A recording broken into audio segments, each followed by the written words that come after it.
नमस्कार, मैं रचना शर्मा चढ़दी कला डैम टीवी देख रहे हैं सभी दर्शकों का स्वागत करती हूं। आप देख रहे हैं हरियाणा के समाचार। समाचारों की शुरुआत से पहले एक नजर आज की मुख्य सुर्खियों पर।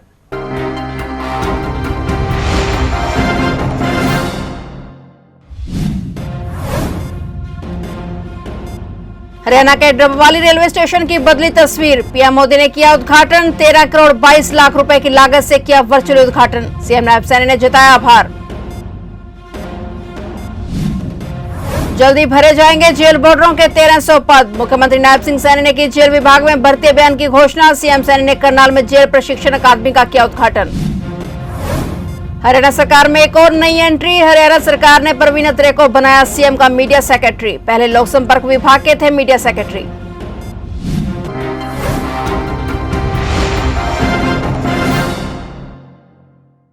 और अब समाचार विस्तार से। प्रधानमंत्री नरेंद्र मोदी ने आज हरियाणा के सिरसा जिले के डबवाली रेलवे स्टेशन का वर्चुअल उद्घाटन किया। दरअसल पीएम नरेंद्र मोदी राजस्थान के बीकानेर के दौरे पर हैं और यहां पर उन्होंने 103 रेलवे स्टेशनों को वर्चुअल उद्घाटन किया। बता दें कि डबवाली रेलवे स्टेशन को अमृत भारत योजना के तहत अपग्रेड किया गया है। इस रेलवे स्टेशन के रेनोवेशन पर 13 करोड़ 22 लाख रुपए की लागत आई है और इस अपग्रेड में फैसिलिटीज बढ़ाई गई हैं। उद्घाटन कार्यक्रम में शामिल होने के लिए हरियाणा के राज्यपाल बंडारू दत्तात्रेय पहुंचे। उन्होंने कहा कि रेलवे भारतीयों के लिए एकता की पहचान है। इससे गरीब और अमीर एक साथ यात्रा करते हैं और इसे बढ़ावा देने की जरूरत है। कार्यक्रम को लाइव दिखाने के लिए डबवाली रेलवे स्टेशन पर व्यवस्था की गई। अमृत भारत योजना के तहत डबवाली स्टेशन को आधुनिक स्वरूप देने के लिए बड़ा सुधार किया गया है। बता दें कि डबवाली का रेलवे स्टेशन अंग्रेजों के जमाने का बना हुआ है, जिसकी पुरानी सूरत अभी भी बरकरार है।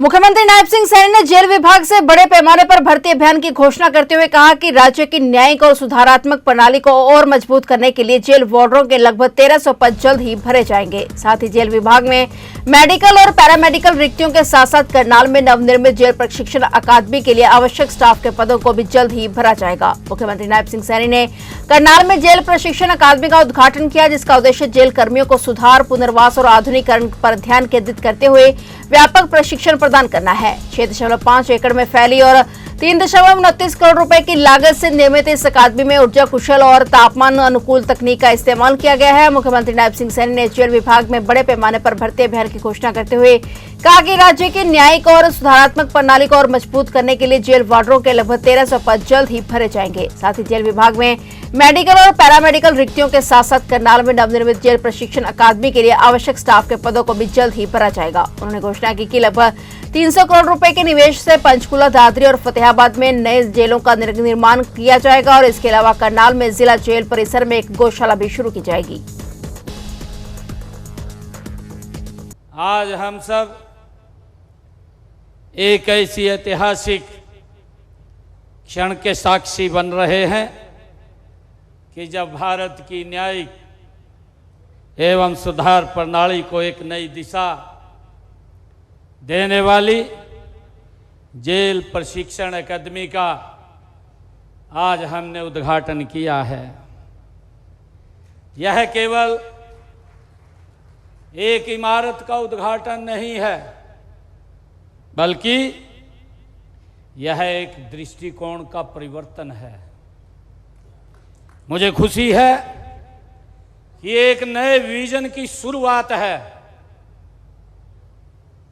यहां दंड की बजाय, सजा की बजाय सुधार और पुनर्वास को यहां महत्व दिया जाएगा।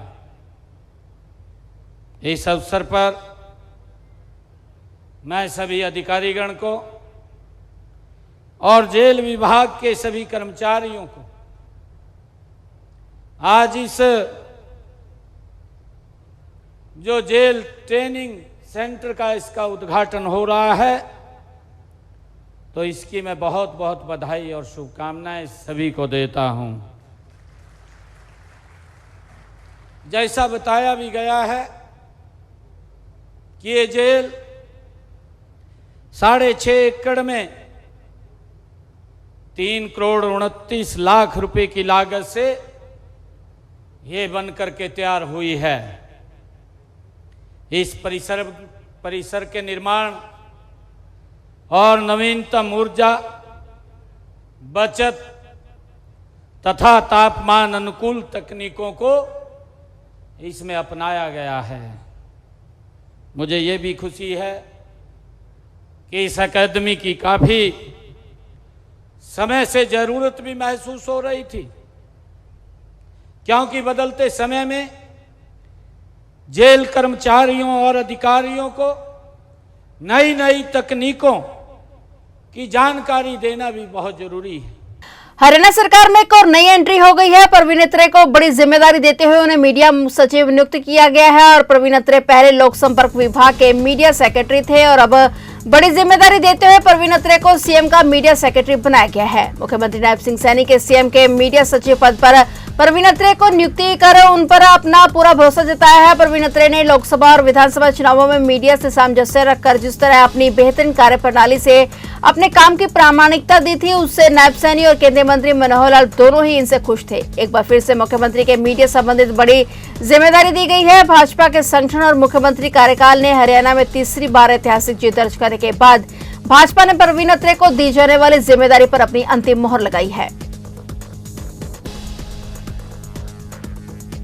हरियाणा के शिक्षा मंत्री महिपाल ढांडा ने कहा कि देश में सबसे पहले राष्ट्रीय शिक्षा नीति 2020 को हरियाणा में लागू किया गया है और इस नीति का उद्देश्य विद्यार्थियों को राजकीय स्कूलों में बेहतर सुविधा और पढ़ाई का अच्छा वातावरण मुहैया करवाना है। इसके लिए शिक्षकों की जिम्मेदारी भी है कि वे विद्यार्थियों को खूब मेहनत से पढ़ाएं और कमजोर विद्यार्थियों पर और ज्यादा मेहनत करें। इस बात की खुशी है कि इस बार हरियाणा विद्यालय शिक्षा बोर्ड की 12वीं की परीक्षा में प्रदेश के सरकारी स्कूलों का परिणाम 85% रहा है। शिक्षा मंत्री महिपाल ढांडा ने सिविल सचिवालय में सरकारी स्कूलों के 10वीं और 12वीं की परीक्षा परिणामों को लेकर शिक्षा विभाग के उच्च अधिकारियों, डीईओ, बीईओ और प्रिंसिपलों के साथ हुई समीक्षा बैठक की अध्यक्षता की। इस दौरान उन्होंने परीक्षा में बेहतरीन प्रदर्शन करने वाले 10 स्कूलों के प्रिंसिपलों को बधाई दी और उनके अनुभव जाने और इसी तरह से परीक्षा परिणाम में पिछड़ने वाले 10 स्कूलों के प्रिंसिपलों को उनकी कमियां बताई और सुधार करने के दिशा निर्देश दिए।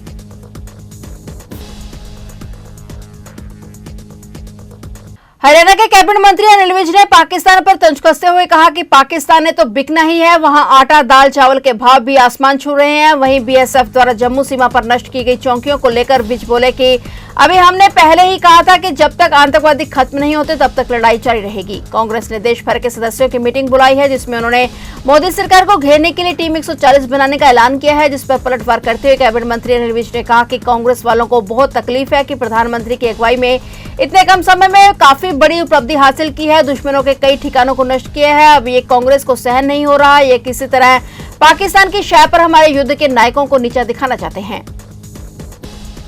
कांग्रेस वालों को बहुत ज्यादा तकलीफ है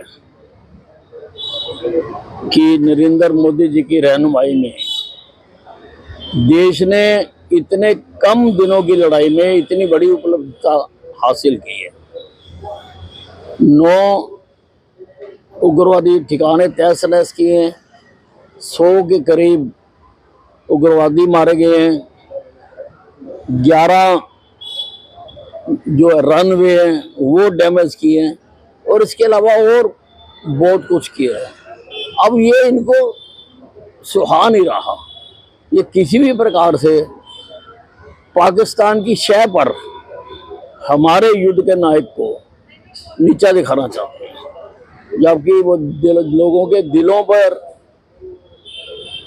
छप चुके हैं और उनको कोई नीचा नहीं कर सकता। नहीं, वो क्या क्या ख्याली पुलाव बना रहे हैं इसका मालूम नहीं है, क्योंकि वो अपनी एक भी बात पर अडिग नहीं रहते हैं, रोज कन्फ्लिक्टिंग बयान देते हैं वो, जिससे उनकी विश्वसनीयता का जो लेवल है वो घटकर 0 हो गया है। इसलिए उनकी किसी बात पर कोई प्रतिक्रिया नहीं दी जा सकती। अमेरिका को बचाने के लिए पाकिस्तान 41,000 करोड़ का कर्ज लेने की बात कर रहा है। अब देखो, पाकिस्तान ने तो बिकना ही है। अब कौन कौन खरीददार हैं मैदान में ये देखने की बात है, लेकिन पाकिस्तान बिकने के कगार पर है, पूरी तरह से भूखा नंगा हो गया। जो महंगाई है वो कई गुना ज़्यादा बढ़ गई है, लोगों के रोज़ काम आने वाली चीज़ें, आलू, प्याज, दालें आसमान छू रही हैं। तो इनसे तो वो चलने वाला है नहीं। वैसे भी पाकिस्तान इस वक्त गृह युद्ध के कगार पर खड़ा है। सिंध अलग होना चाहते हैं और बलूचिस्तान के लोग पाकिस्तान से अलग होना चाहते हैं। तो मुझे नहीं लगता कि ये उनको अपने साथ रख पाएंगे। कल अंबाला के डीसी कार्यालय को आरडीएक्स से उड़ाने की धमकी दी गई थी और मेल भेजा गया था, जिसके बाद से अंबाला जिला प्रशासन और पुलिस पूरे तरीके से अलर्ट पर है। सुरक्षा अंबाला कैंट रेलवे स्टेशन की भी कड़ी कर दी गई है और आज अंबाला कैंट रेलवे स्टेशन पर जीआरपी और आरपीएफ ने संयुक्त रूप से चेकिंग अभियान चलाया और डॉग स्क्वाड की मदद से पूरे रेलवे स्टेशन को खंगाला गया। रेलवे पुलिस का कहना है कि डीसी दफ्तर को उड़ाने की धमकी के बाद से रेलवे अलर्ट पर है और स्टेशन पर सुरक्षा व्यवस्था कड़ी कर दी गई है। संदिग्धों पर नजर रखी जा रही है और लगातार चेकिंग जारी है।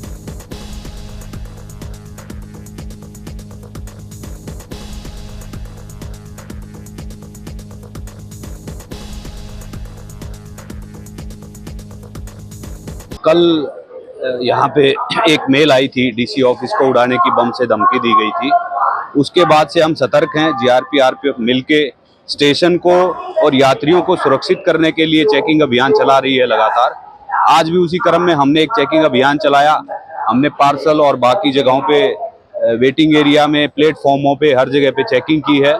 थोरोली चेकिंग की है कि किसी तरीके का कोई ऐसा पदार्थ जिससे खतरा हो सके वो ना मिले। हमें चेकिंग के दौरान सब ठीक मिला है। हम इस तरह की चेकिंग लगातार करते रहेंगे। यात्रियों को और स्टेशन को सुरक्षित रखना हमारी जिम्मेदारी है। तो एंट्री से लेके प्लेटफार्म और हर जो पॉइंट सेंसिटिव है वहाँ पे ड्यूटियां लगाई गई। सर, देखा डॉग स्पॉट भी था साथ में और पार्सल की भी चेकिंग थी। जी, जैसे कि धमकी मिली थी किसी विस्फोटक पदार्थ के होने की, इस तरीके की सूचनाएं जब डीसी ऑफिस को मिल सकती हैं तो स्टेशन भी एक सेंसिटिव जगह है। तो डॉग स्क्वाड को इसीलिए लिया गया था साथ में, ताकि किसी तरीके का कोई विस्फोटक पदार्थ कहीं से ना मिले। करनाल के पश्चिमी यमुना नहर पर आज सुबह एक युवक ने अपने गले पर चाकू से वार किया और फिर नहर में छलांग लगा दी। मौके पर मौजूद लोगों द्वारा उसको बचाने की कोशिश की गई, लेकिन युवक पानी के तेज बहाव में बह गया। सूचना मिलते ही पुलिस और गोताखोरों की टीम मौके पर पहुंची और युवक की तलाश के लिए नहर में सर्च अभियान शुरू किया गया। परिजनों के मुताबिक युवक रोजगार न मिलने से मानसिक तनाव में था। वहीं इस घटना से आसपास हड़कंप मच गया और पास में खड़े कुछ युवकों ने उसके बचाने के लिए तुरंत नहर में छलांग लगाई। युवक को बचाने की कोशिश भी की गई, लेकिन हाथ आने से पहले ही युवक नहर के पानी के तेज बहाव के साथ आगे निकल गया। इसके बाद गोताखोरों को बुलाकर सर्च अभियान चलाया गया, लेकिन अभी तक युवक का कोई सुराग हाथ नहीं लगा है। फिलहाल पुलिस इस मामले की गहनता से जांच कर रही है कि युवक ने आत्महत्या के लिए इस प्रकार का कदम क्यों उठाया है। अब हम क्या कर सकते हैं? वो चाय बनाने का, हमने तो चाय बनाने लगे। अब इसने कब चाकू खाया, क्या करा, मेरे को ये देखा नहीं। बस वहाँ मैंने देखा उसको गर्दन ऊपर चाकू चला रहा था, ऐसे से रेत रहा था। फिर हमने कहा ये कर क्या रहा है? उन्होंने भी देखे, बोले कि देख उसके हाथ में है क्या? मैं कहा चाकू है। तो बोले किसकी चाकू है? मैं कहा चाकू देखती हूँ अपनी लग रही है। फिर देखे तुम्हारे यहाँ चाकू नहीं है और यहाँ देखे चाकू नहीं है। फिर हमने शोर मचाए सबको, जब गर्दन से खून निकलने लगा, यहाँ बहने लगा, फिर जाकर शोर मचाए हमने, सबको इकट्ठा करे। सबने देखे, अंकल भी थे, उन्होंने भी देखा। फिर बैठ के ये काटने लगा, नस भी काटने लगा बैठ। तो लग रहा था आप परेशान थे? वैसे कुछ भी नहीं लग रहा था, कुछ भी नहीं लग रहा था। किस चीज पे आया था? पैदल था? किस बाइक था, बाइक से आया है, बाइक रोका है वहाँ पे, फिर बोला यहाँ खड़ा को बोला कि इधर से यहाँ भी आया है और गर्दन यहीं पर काट रहा था? हाँ यही काट रहा था। तभी तो हमने शोर मचाए, सारे भागे, भाई आओ इसको बचाओ।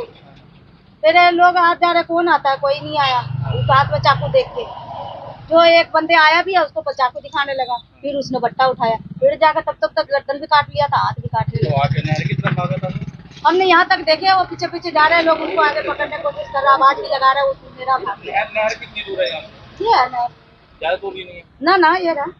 बाकी हमने पुलिस आ गई थी? हाँ पुलिस आ गई। क्या नाम है आपका? सुनीता। चाय का नाम? हाँ जी, चाय का नाम। कहा था कि पता चला इवेंट के जरिए कि एक बंदा जो है ना कस्बा नहर पुल पर वो आत्महत्या करने की कोशिश कर रहा है।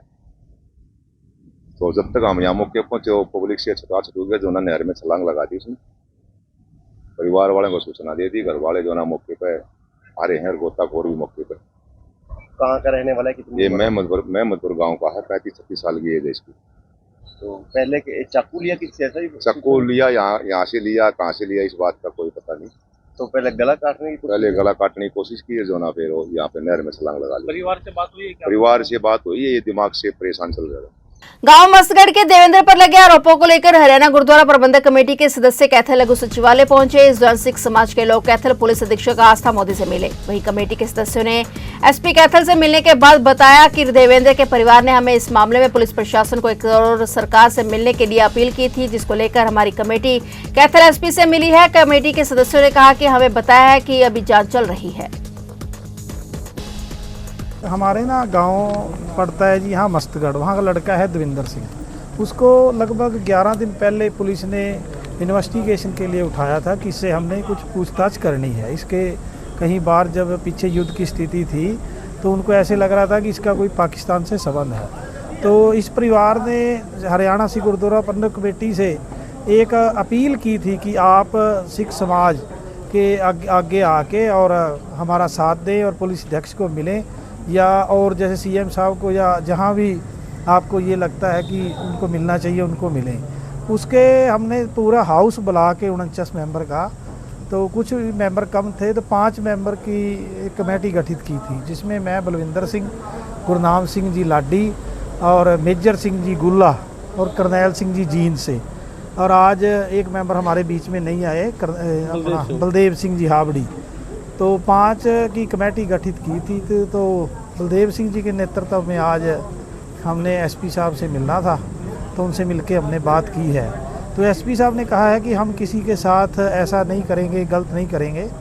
तो अभी जांच पुलिस कर रही है, तो उन्होंने आश्वासन दिया है कि ये बच्चा बेकसूर है और इसको छोड़ दिया जाए। फरीदाबाद में लगातार अवैध प्लॉटिंग पर तोड़फोड़ की कार्रवाई जारी है। फरीदाबाद डीटीपी विभाग ने अवैध प्लॉटिंग करने वाले बिल्डरों की कमर तोड़ने को लेकर कमर कसी है और इसी के चलते आए दिन फरीदाबाद में अवैध प्लॉटिंग पर डीटीपी विभाग का पीला पंजा चलता हुआ नजर आ रहा है। और इसी कड़ी में आज डीटीपी विभाग ने फरीदाबाद के बड़े अवैध प्लॉटिंग करने वाले यादव बिल्डर की अवैध प्लॉटिंग पर तोड़फोड़ की बड़ी कार्रवाई को अंजाम दिया। इस मौके पर पीड़ित सचिन ने बताया कि उन्होंने अपने गांव की जमीन बेचकर यहां पर 700 गज का प्लॉट लिया था और इसके एवज में वह बिल्डर को 14 लाख रुपए भी दे चुके हैं, लेकिन आज तक यहां पर इस कॉलोनी को अवैध बताकर तोड़फोड़ की जा रही है। इस मौके पर जानकारी देते हुए डीटीपी विभाग के नियुक्त अधिकारी एटीपी सचिन ने बताया कि लगातार अवैध प्लॉटिंग पर डीटीपी विभाग की कार्रवाई जारी है। फिलहाल हरियाणा के समाचारों में इतना ही, और नए समाचारों के साथ फिर से हाजिर होंगे। तब तक के लिए देखते रहिए चढ़ती कला टाइम टीवी।